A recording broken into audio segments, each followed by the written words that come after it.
Welcome to the Creative Penn podcast.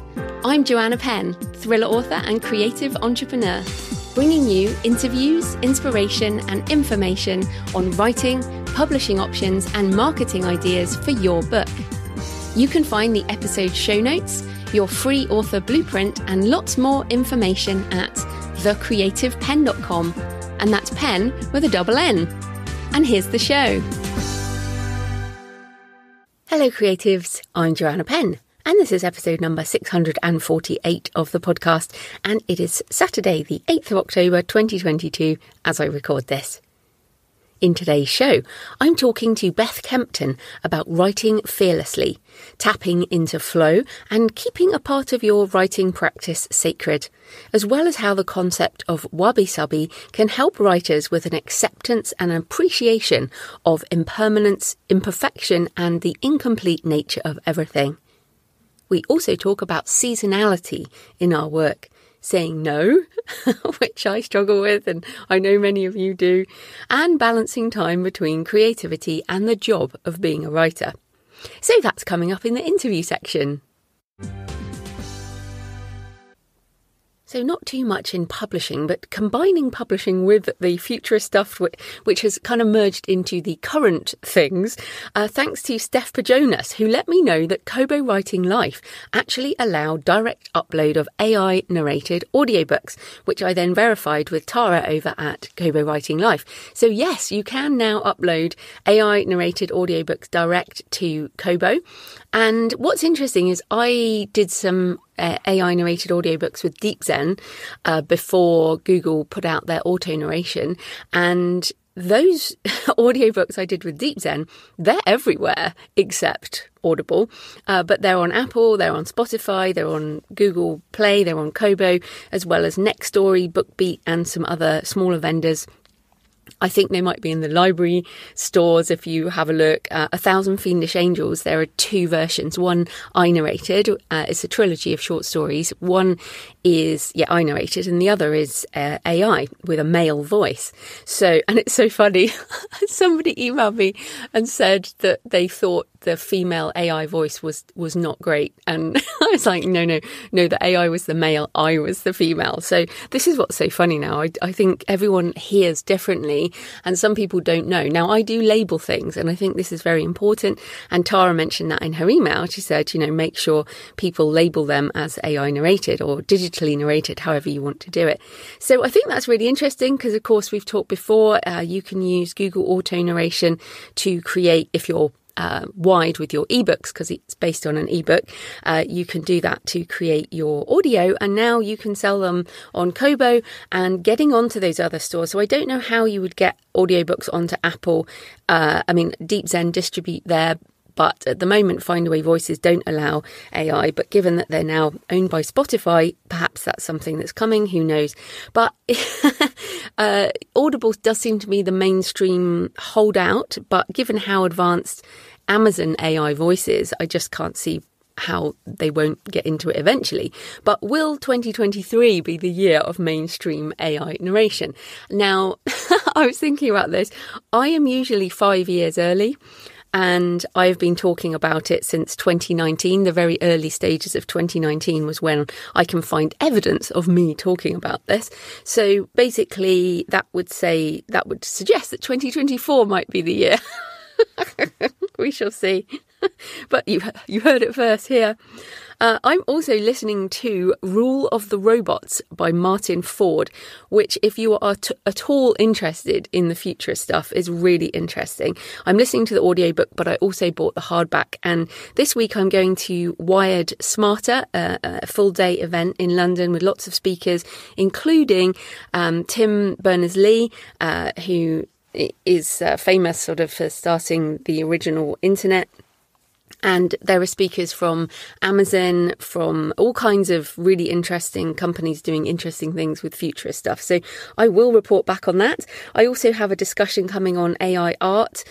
Since generative AI with visual images and now even video is, I'll talk all about this in the episode, but I'm getting a lot more questions. And I think what's happened this year, even in the last few months, generative AI for images has sort of catapulted AI AI creativity into the AI-assisted creativity, I should call it, into the more of the mainstream. So I'll be talking more about that. And also, if this is an area that you're interested in, I have a new podcast on my feed, Moonshots and Mindsets, with Peter Diamandis and his guests. So Peter founded the X Prize and has co-founded many companies in this sort of futurist sphere, human longevity, space, AI, and he co-founded Singularity University, and I listen to their podcast and read their blog, and I've been following Peter for years and reading his books, listening to his other podcast, Exponential Wisdom, attending webinars, and so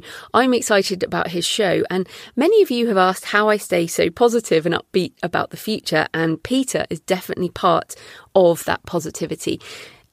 We often talk about how to make sure you have to keep things clean in your mind, and you have to choose what you consume in order to create the conditions in your own mind for what you want. And so I choose voices I could listen to doom and gloom and terror, but I don't. I listen to positive voices who believe in the 51% of humanity. If we can just be 51% good, then things will turn out okay.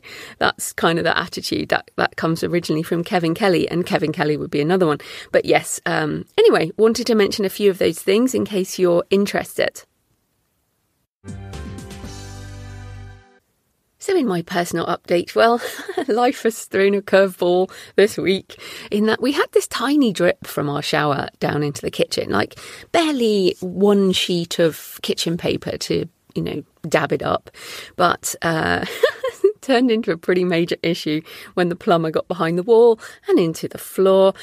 So this week, the house turned into a construction zone, and all my carefully planned interviews and writing time went out the window. And it's just been very discombobulating. Those of you who work with tradesmen, or, if you have a house or you are a tradesman or whatever, it's a tradesperson, I should say, the timing is never exactly what you want. So I plan all my interviews very carefully, and I had to move them all to next week. And I was also discombobulated for many other reasons, but the audio that you're going to hear in the interview, my audio is not as good as usual because I haven't done an interview for over a month, and I was stressed and we were doing it later, and I forgot to select the right microphone on my settings, and so it's fine, you can hear it, but I'm out of practice and in chaos.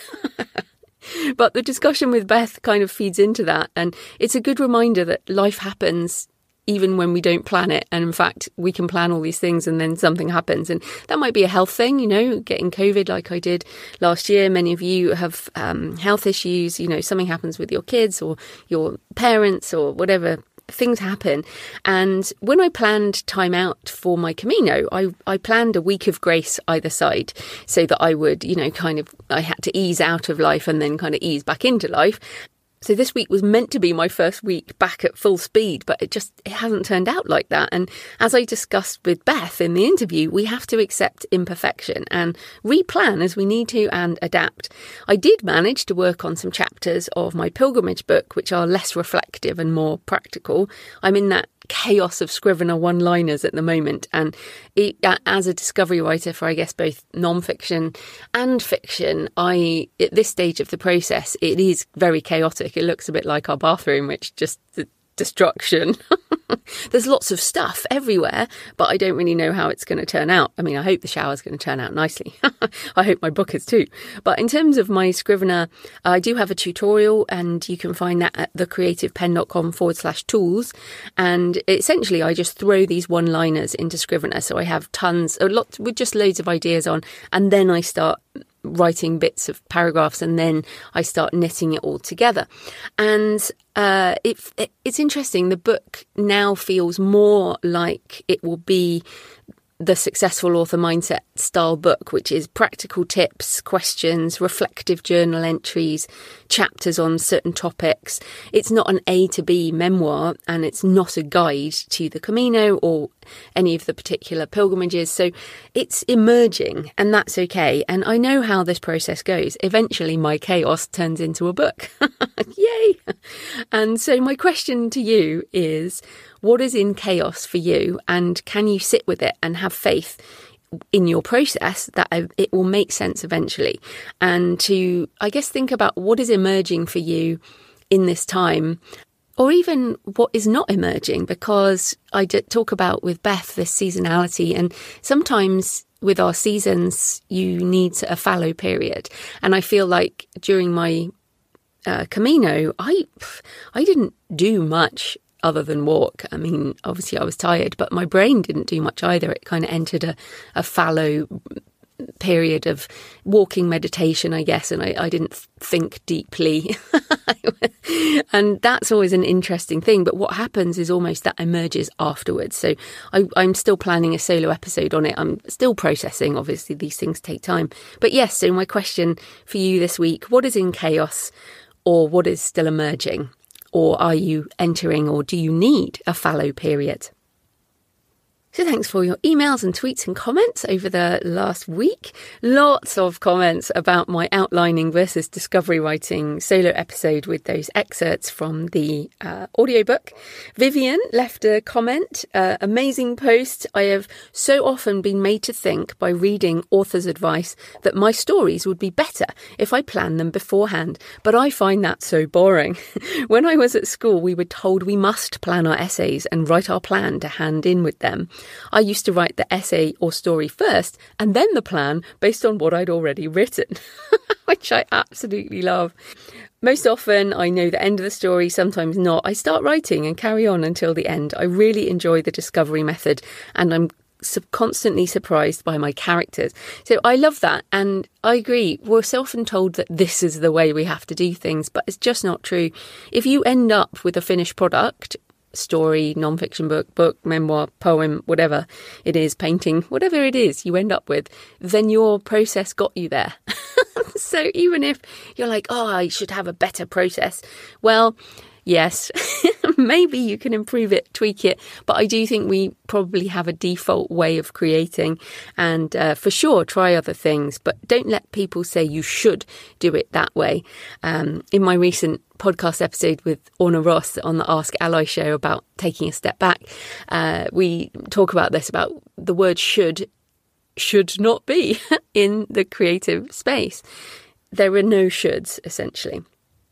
And Anita says, I'm so thankful you wrote this post because I've been floundering with my process. Thank you for sharing your own discovery writing process in such detail. It made me accept more of my own in-between process. Your post has given me the confidence that even discovery writing has many nuances. Now I feel happy about the way I write, which is essentially discovery writing, but often entails stepping back when I'm stuck and revisiting the big picture before diving into the scene level again. So that is fantastic, Anita. Thanks for sharing your process. And yeah, I said on that, on the post, which is the text of the podcast episode, that essentially there's a continuum. If you think that the continuum is, probably I'd put Jeffrey Deaver at the hardcore outlining stage, because he writes like a massive outline, and then all the way to sort of writing into the dark, which Dean Wesley Smith's book is. And most of us are somewhere along that continuum. No one is 100. Well, some people might be 100% one way or the other, but most of us lie somewhere on that continuum, and everything's different. And finally, thanks to Kay, who sent a lovely picture and a video of her and her dog Hathor on the beach on the Sunshine Coast in Australia, saying, listening from the sunny coast down under, Hathor learns a lot from these walks. What a lovely picture. And we actually, Jonathan and I, got married on the Sunshine Coast in Noosa back in 2008 now. So yeah, and we used to live in Brisbane, which is obviously near the sun. Well, not obviously if you don't know the geography, but near the Sunshine Coast. So yeah, we have very happy memories of that part of the world. So remember, you can tweet me at The Creative Penn, send me pictures of where you're listening. You can email me, joanna@thecreativepenn.com, leave a comment on the blog or the YouTube channel. I love to hear from you. It makes this more of a conversation. So today's show is sponsored by Drafted Digital, and I'll play a word from Kevin Tomlinson in a minute. On a personal note, I use Drafted Digital for distribution to Nook, library services and other minor ebook retailers, as well as using it for payment splitting for The Relaxed Author with Mark Leslie Lefebvre to all the ebook sites. We publish to all platforms through Drafted Digital, and the ebook revenue is auto-split between us, which is great. Drafted Digital have also expanded their international print services recently, and that is fantastic for authors outside the US. So this type of corporate sponsorship pays for the hosting, transcription and editing. But my time, as ever, is sponsored by my wonderful patrons, and especially the futurist episodes, more coming soon.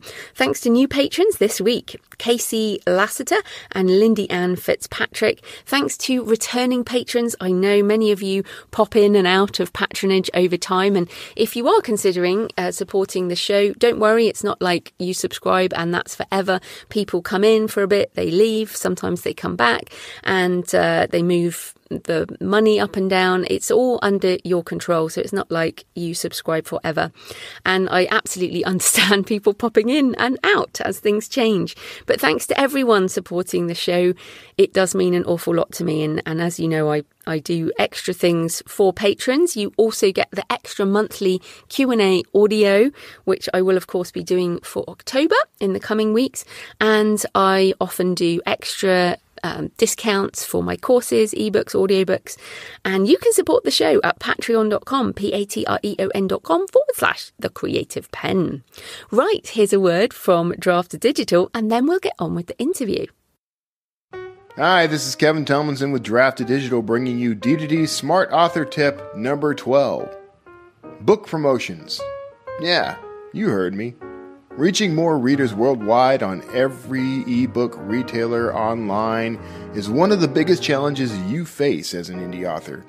And D2D is all about giving you the tools you need to meet all of your self-publishing challenges. That's why we've been building a whole set of tools for you, all aimed at helping you reach more readers in more places to increase discoverability for yourself and for your books.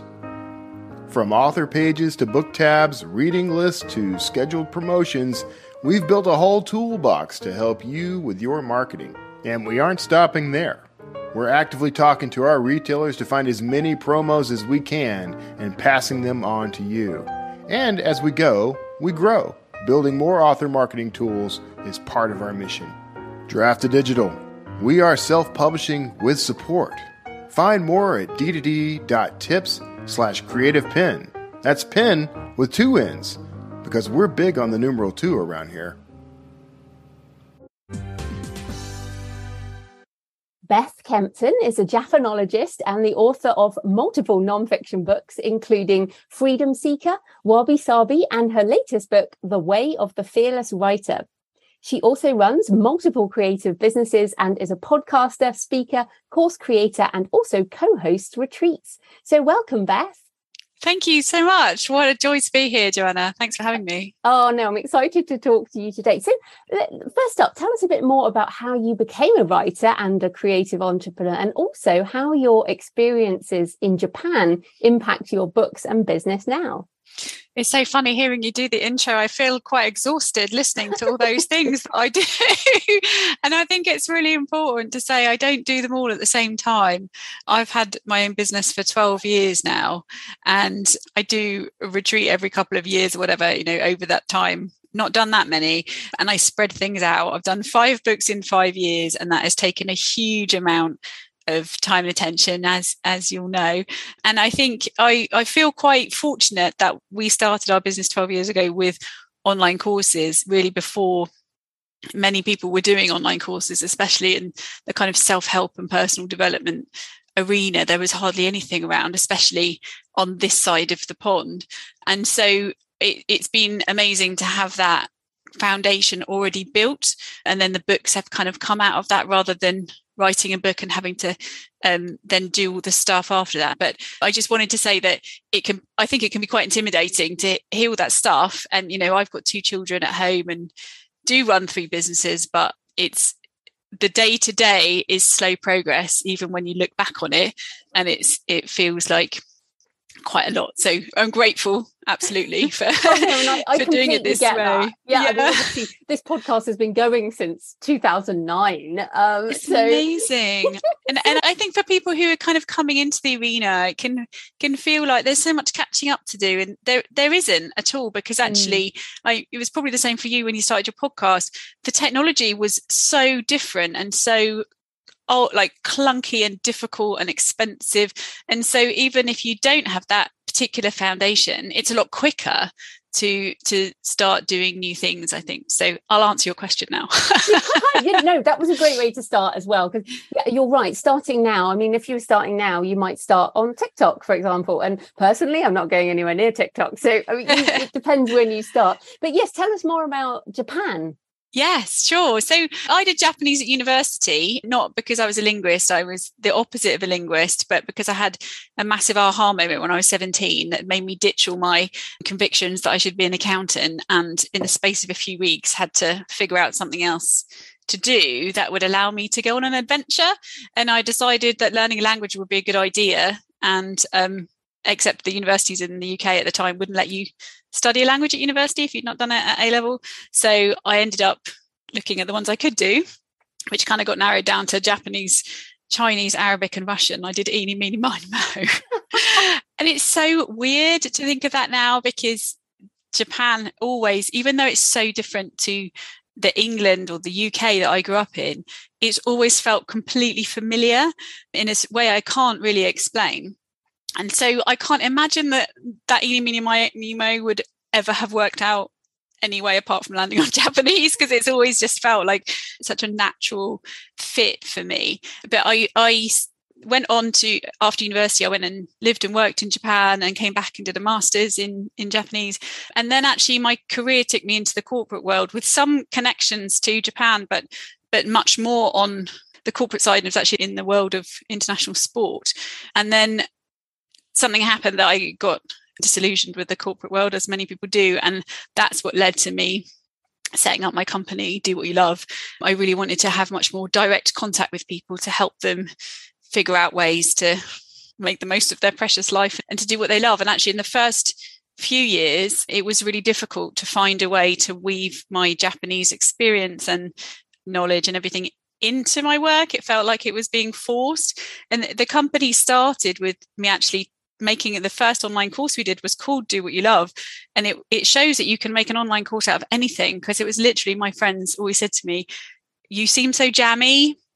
I've had some incredible adventures, and most of them I haven't paid for, and I don't mean that people have just given me free holidays, but as in just serendipity has happened and I've ended up trading my time for amazing experiences or being somewhere when something crazy's happened because I just said yes to something. And my friends kept telling me, like, that's not normal. People, that's, everyone who's coming out of university and going straight into these fast track management programs, that's not how they're living their life. And it's really interesting. And you should probably tell people about it. And so that very much became the beginning of the company. And I built all these courses to help people just make the most of this precious life, which has been a thread through all of my work, including all my books. And I wrote my first book 6 years into the business, after basically having a bit of a meltdown myself. Ironically, the business was doing so well that I had business partners, and I just ended up following the money, I guess. It was working really well. So we're like, let's do more of the things that are working without stopping to think, hang on a minute, am I doing what I love? And I had one toddler and a baby. Not a baby, I was pregnant.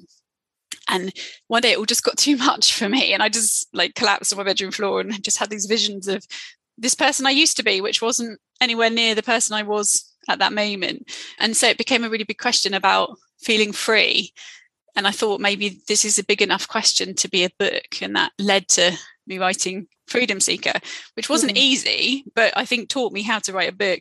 And then my second book became the opportunity to bring my Japanese experience into these ideas about how do we live well, and all that influence. Some of it by osmosis and some of it by very, very hard study had picked up.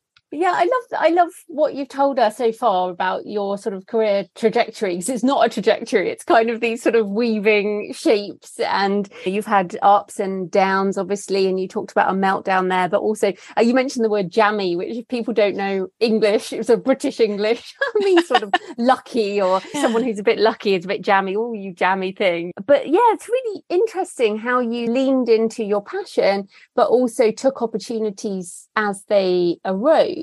Now, I wanted to first, before we get into the Fearless Writer, I wanted to ask about the Wabi Sabi book, because I love this idea. So tell us, what is Wabi Sabi, and how can that attitude help writers and online entrepreneurs, creative entrepreneurs? Well, Wabi Sabi is a beautiful word in the Japanese language that isn't in the Japanese dictionary, even though every Japanese person I've ever spoken to intuitively knows what it is, which I can't think of a word in English that is the same, that we all know it and it's really important in our life, but it's not in the dictionary, it's not slang.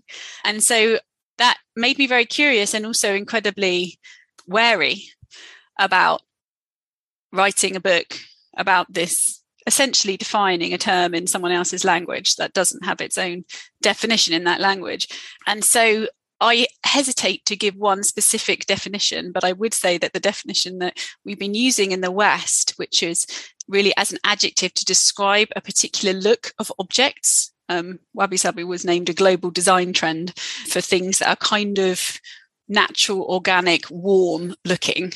But the fact that it was named this global design trend shows how little the people using it understood what it meant, and that actually it has a very deep meaning and lessons for us all. And so after all of my many, many conversations and explorations into it, I came to see it as meaning three things, really. It is an intuitive response to beauty, the kind of beauty that reminds us of the true nature of things, which is why people, I think, have made this connection and use it as an adjective, even though Japanese people don't use it as an adjective, because, a worn old farmhouse table that people have had conversations over for 40 years, and that's elbows have rubbed it and all that stuff.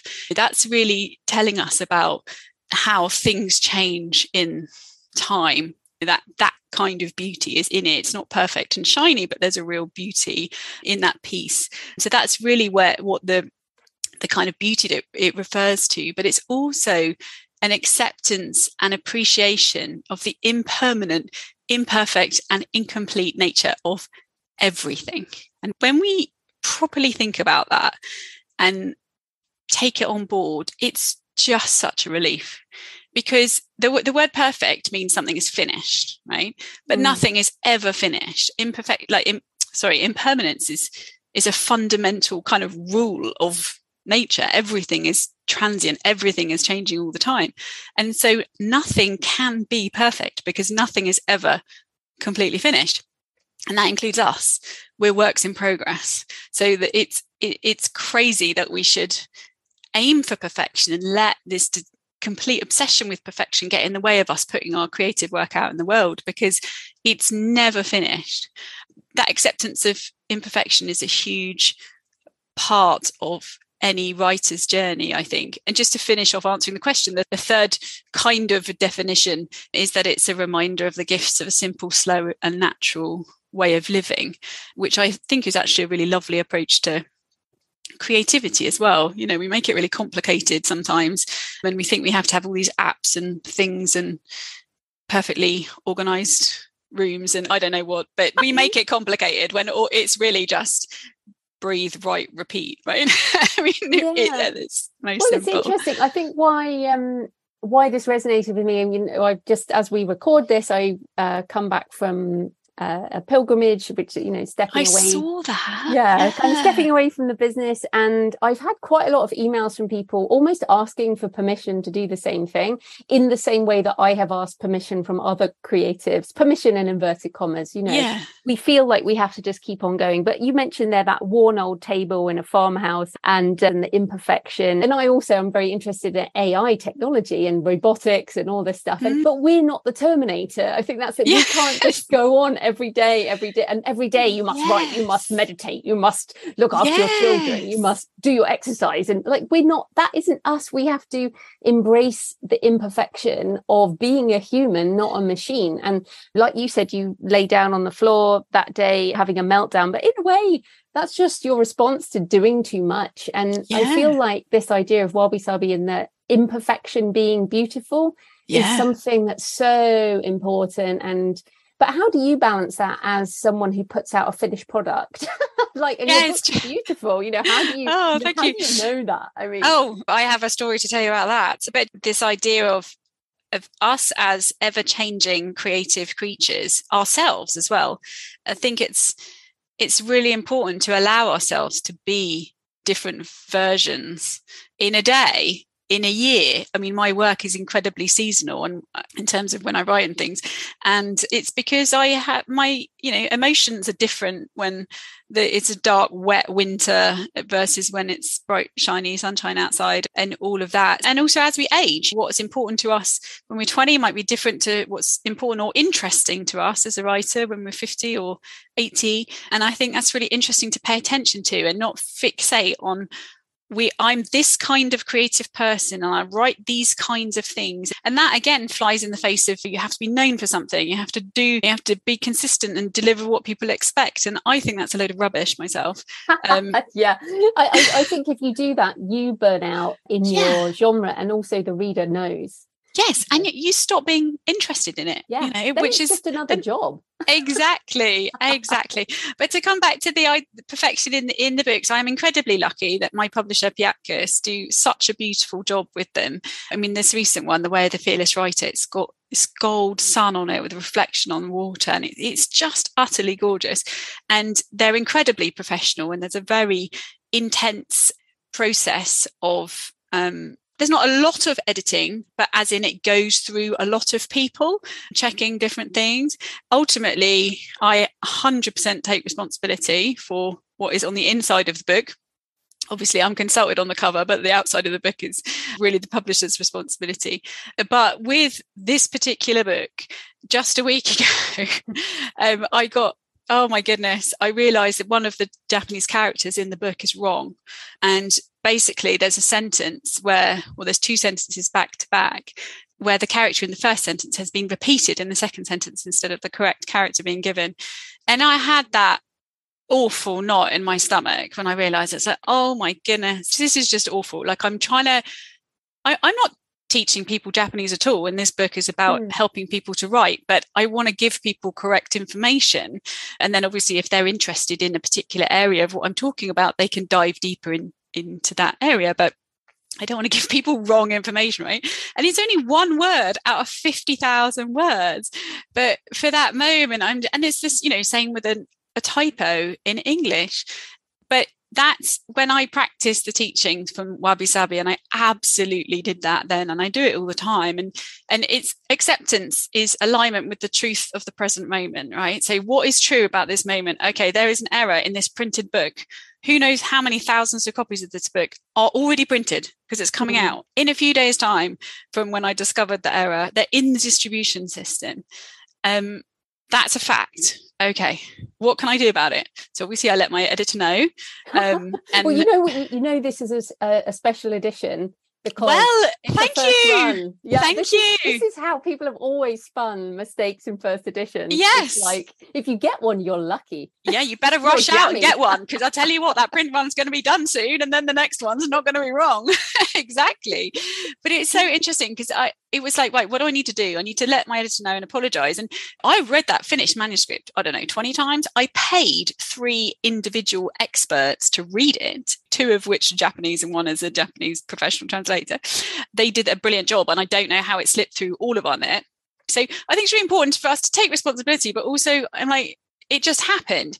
And I actually have a page on my website of errors in my books because there's a typo in nearly all of them. And I think that it's almost like this is a reminder of imperfection. Okay, it's fine. You did your absolute best and stuff happens. Nobody died. Do better next time if you can, or perhaps you won't, because one typo in every book is a really for someone who wrote a book on Wabi Sabi, it's actually a lovely reminder if you can get over the pain of it and crack on. I can't believe there's just one. All of us have at least one. But yes, well, let's get into the way of the fearless writer, because I think it's a really daunting title, and I feel like fear is such a part of the writing life. So tell us, what fears have you had to face, and what does fearless mean in this context? Well, to me, fearless writing, or writing fearlessly, is having the willingness and ability to choose your writing path and write as your authentic self. So there's a whole load of fears connected to speaking your truth in the world, for sure. But I think what happens is, in many, many cases, is that we tend to bring all of our fears to the writing desk. And I don't have a recollection of a single time that I've been writing and thinking about how my writing is going to be received in the world, or what I want to happen to it in terms of sales or whatever, has ever helped me. Not once. So for me, a big part of this process of becoming a fearless writer is learning to separate which kinds of writing are just for you. And it doesn't mean they'll never get shared, but at the point of writing, what is not for anyone else's eyes, and what kind of writing is eventually intended for somebody else's eyes. And that immediately shuts a huge amount of the fears outside the door. There's no place for them, because this is just for me. I'm either writing the junk that's in my head onto the piece of paper, or I'm in a space of deep writing where I feel like I'm kind of being written, and that's all just spilling onto the page. And it's quite, you can feel incredibly vulnerable, because what you write can be very raw. It can be incredibly beautiful, and you don't understand where it came from. It can be very wise. And if you've never written like that before, it's a very strange experience, but that's where all the gold is. But the thing is, flow in the writing isn't the same as flow in the reading. So there's a whole load of work to be done afterwards to get it ready for the outside world.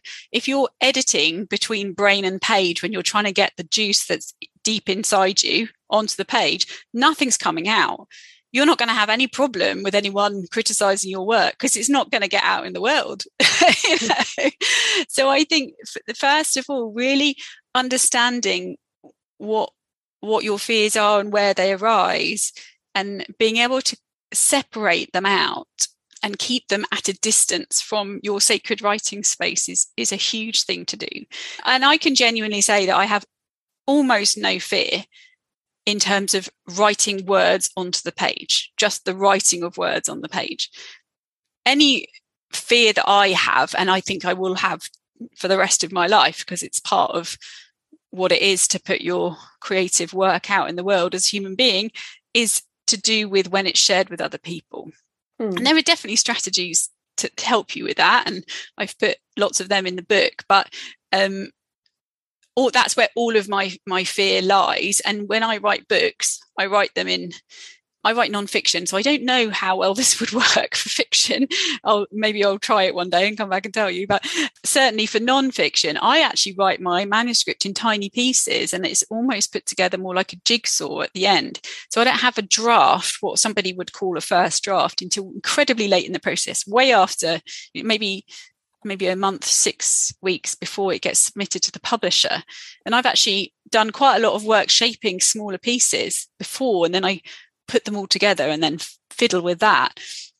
And so until that point, I'm not really thinking much about what's going to happen to it when it's out in the world. But I don't want to give the impression that commercial success doesn't make any difference to a writer. If you want to make it your full-time job, then it might make a difference. But even so, as a professional writer, as in somebody who gets paid, I would say author, someone who gets paid to write books, it's been absolutely essential to be able to learn how to do that. And I didn't with Freedom Seeker, and it was so hard, but it makes a huge difference when you can do that. Yeah, it's interesting. It sounds like you're a discovery writer, which is what I am too, which is I don't necessarily know what I'm going to write before I sit down and write. Absolutely. And I know lots of people say they do know, but I would encourage those people to try not knowing, because I don't think that we can. I think to assume that we know the best version of what we could write is almost, I don't want to say arrogant, but I know that what comes out when I try not to control it is way better than if I sat here and tried to make my sentence into the thing in my head. I think there are different types of books and different types of processes and different personalities. But I'm interested in how you talk about flow there. You also mentioned your words being written as if they were kind of going through you. So what's your creative process? Are there things that you do to get into a state where you can enter that creativity? Yeah, absolutely. And I do go into this in a lot of detail in the Where the Village Writer. The kind of deeper state of writing, which I call liquid state writing, that's the only kind of writing where it feels like I'm being written. I'm really not in control of it in terms of as soon as I'm aware that I'm doing it, I'm not doing it anymore. I'm thinking about it. It's quite like meditation, to be honest.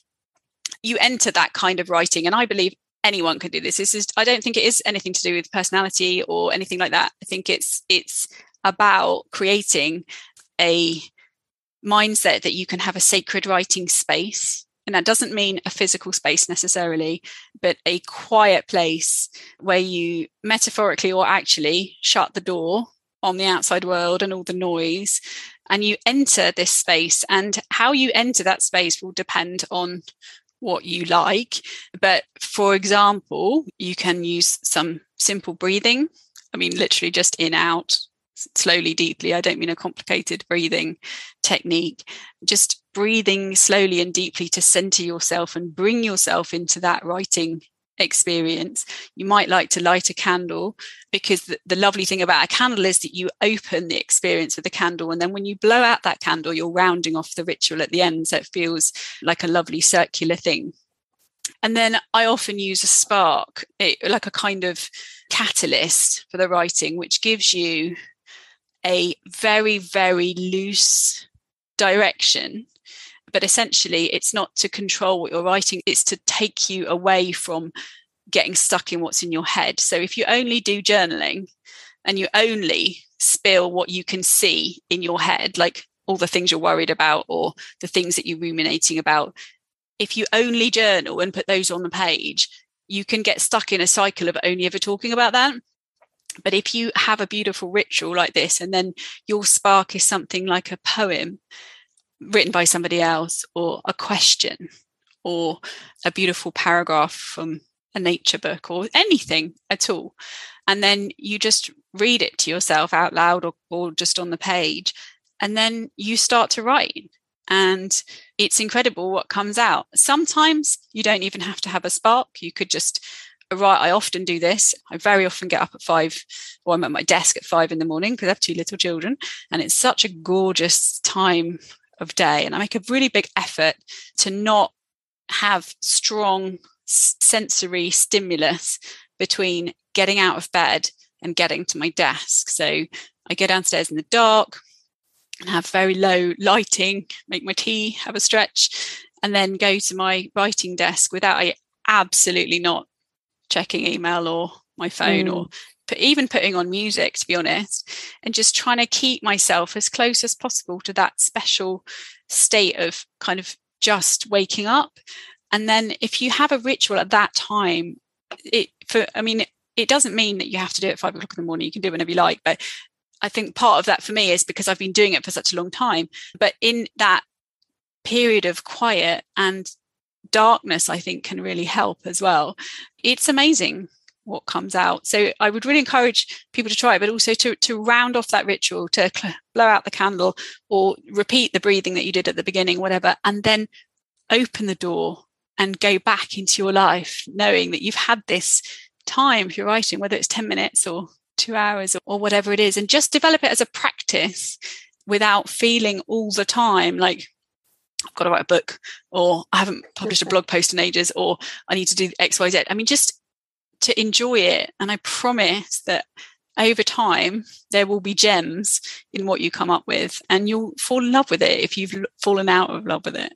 I think it's so important. And it reminds me actually of Stephen Pressfield in The War of Art talks about his prayer to the muse that he has. I have a painting on my wall. It's very small and it is my muse that I have here next to me. And I think as you talk there, I mean, even if you don't have a specific part of your house, you can go somewhere else, or just anything to make that writing time more special. And like, you're basically honoring a creative part of yourself in a special way that almost separates it from the job of being a writer, which you also do, and you have your businesses and everything. But I like that you've created almost like just a separation between the creativity and then the job.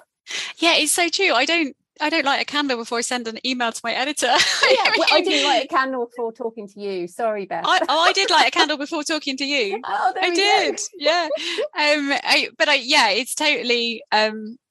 It's so true, and I think one of the things to talk about in the book is the idea of desirelessness and not having a fixed idea or attachment to particular results, and that's both what a piece of writing will become. And I really struggled with that with my first book. I wanted it to be a massive bestseller, and I wanted it to be the perfect book and all of this. And it turned out to be, I think, a much better book than the one I had in my head. But I had to surrender any of those notions before I actually managed to write anything.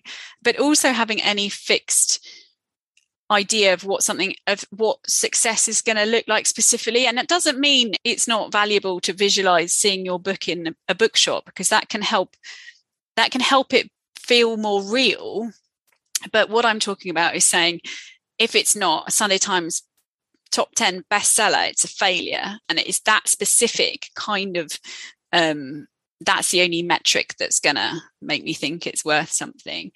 Letting go of that for the writing part of the job absolutely does not mean not being strategic and savvy in the business part of the job.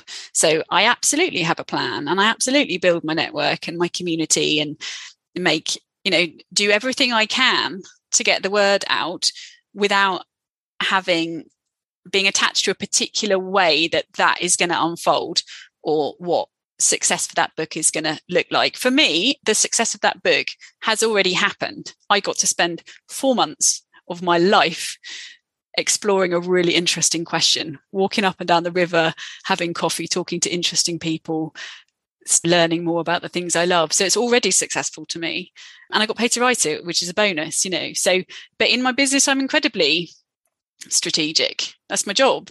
And so you can be both things, but I think what's really important to do is to not connect the sacred writing process with the outcomes in the material world. It makes a huge difference.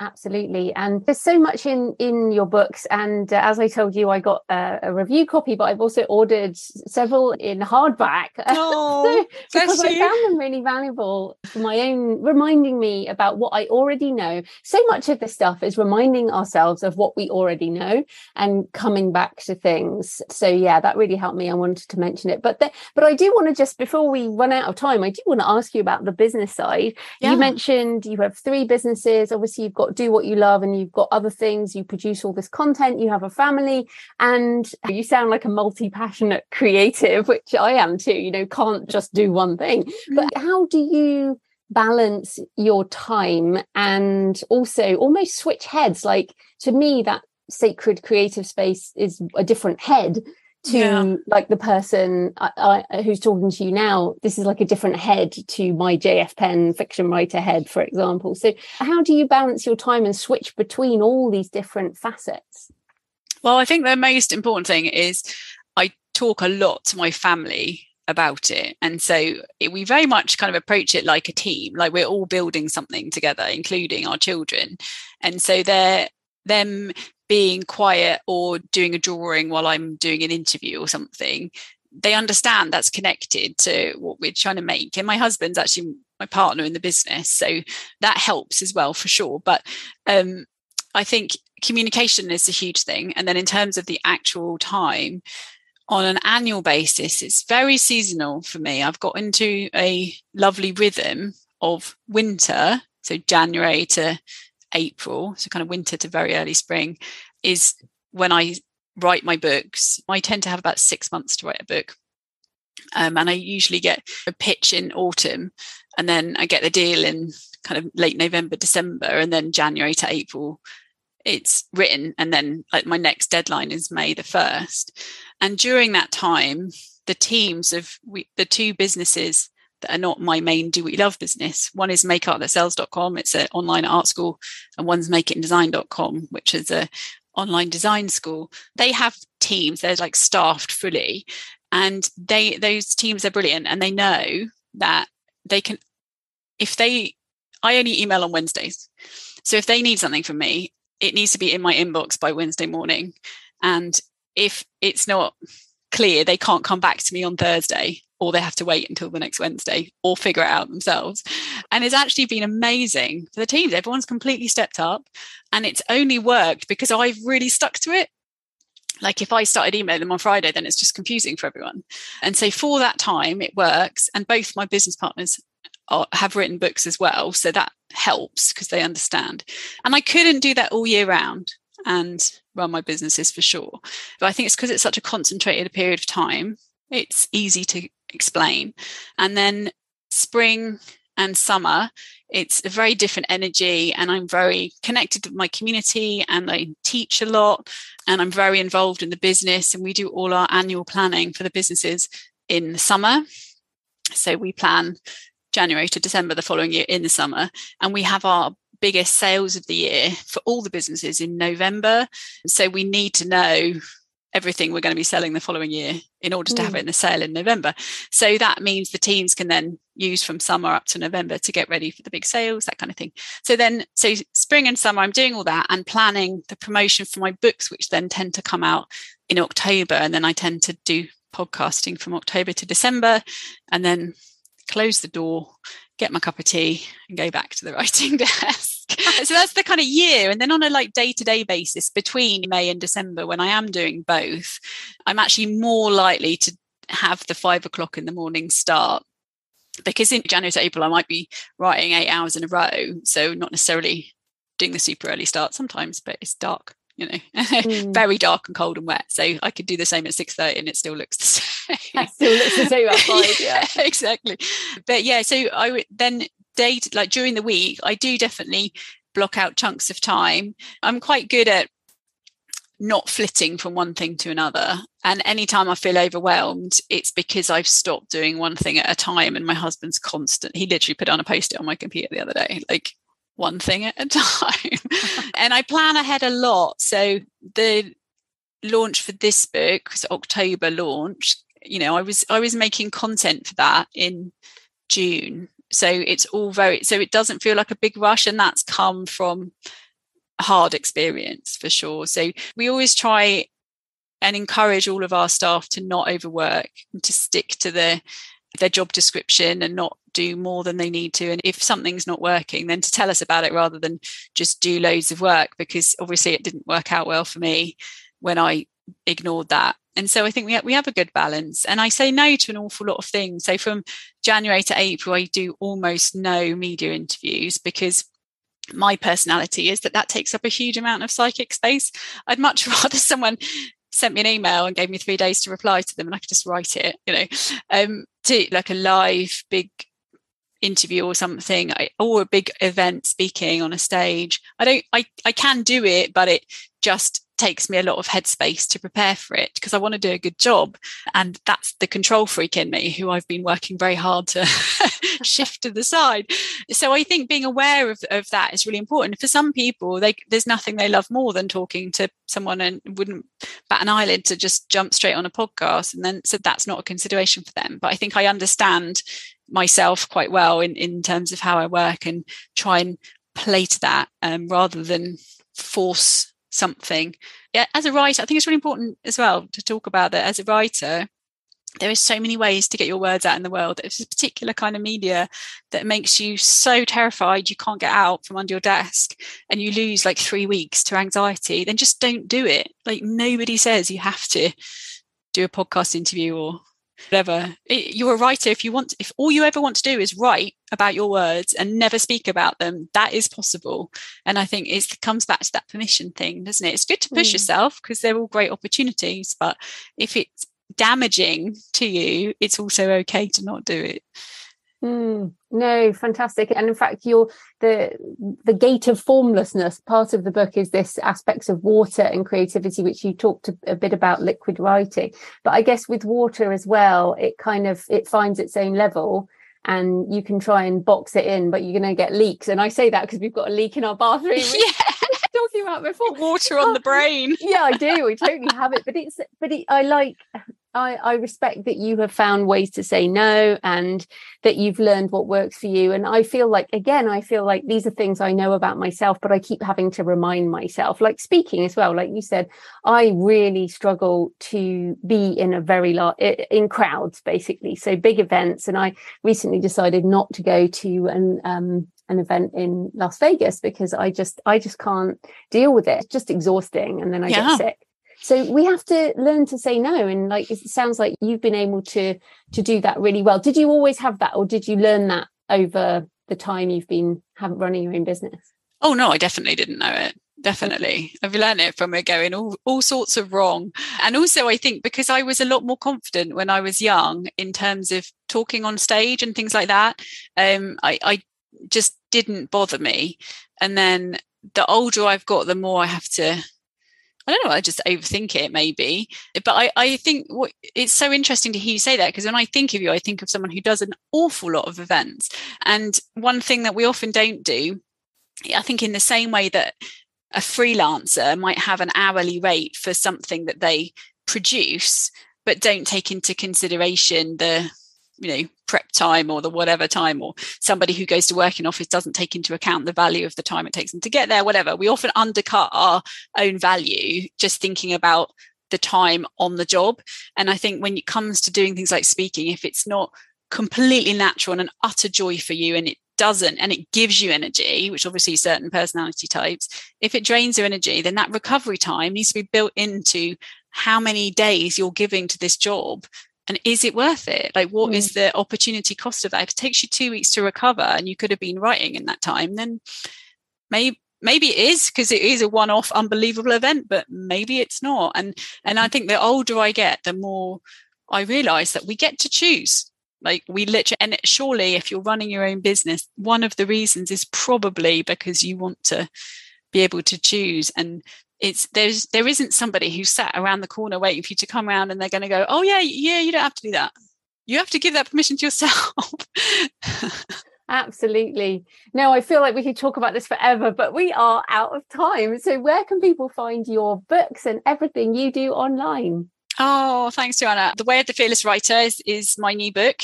And I'm just about to launch the Fearless Writer podcast, which will run weekly until Christmas with a writing exercise in it. So please do come and listen to that. It will be on iTunes and Spotify from October the 11th. Maybe after this is already out. It might already be out there. You can go and listen. I'm on Instagram at Beth Kempton, and all my courses are at dowhatyoloveforlife.com. Brilliant. Well, thanks so much for your time, Beth. That was great. Thank you. And thank you for your generosity, Joanna. Your shining light. I know you've helped so many people. What a pleasure to be here. Thank you. So I hope you enjoyed the interview with Beth. It's good to revisit what we already know but may have temporarily forgotten. I need to get back into my creative routine, writing in the early morning without doing anything else. And like I said, I've been a bit discombobulated this week. I also love the concept of Wabi Sabi and the acceptance of imperfection. So please let me know what you think in the comments on the blog or YouTube channel, or tweet me at The Creative Penn. So coming up next week, I'm talking to Maria Brito about how creativity rules the world. And Maria comes from the world of visual art in New York, so she is a fascinating guest. So happy writing, and I'll see you next time. Thanks for listening today. I hope you found it helpful. You might also like the backlist episodes and show notes, available at thecreativepenn.com/podcast. You can also get your free author blueprint at thecreativepenn.com/blueprint. If you'd like to connect, you can tweet me at The Creative Penn or find me on Facebook at The Creative Penn. See you next time.